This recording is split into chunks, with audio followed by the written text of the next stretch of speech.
Hello అండి, ఇదిగోండి రాజాకి చికెన్ తేలేదని చెప్పాను కదండి సండే రోజు. ఇదిగోండి మేము చెక్కలు చక్రాలు ఇవి చేసాం కదండి. ఇక వాటిని పరపరలాడిస్తాడండి. ఇక ఇదే పని మాకు అయిపోయేదాకా. మేము ఒక చెక్క తినే లోపల ఆడు 4 చెక్కలు తింటాడు.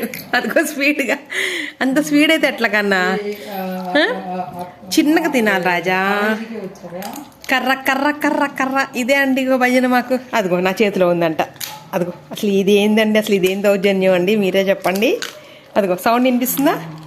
రాజా చిన్నగా తినయ్యా, నీ కోసం వండామా? ఎవరి కోసం వండాము?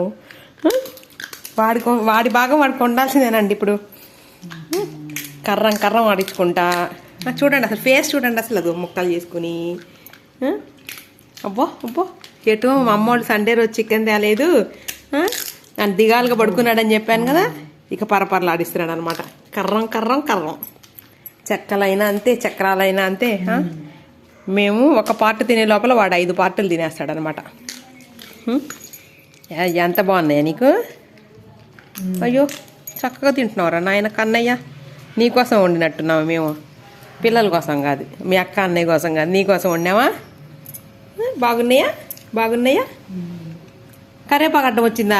అయ్యో కరేపాకు అడ్డం వచ్చిందంటండి, పడేస్తున్నాడు దాన్ని. ఏం చేయదులే, కరేపాకు మంచిది నీ కళ్ళకి, తిను.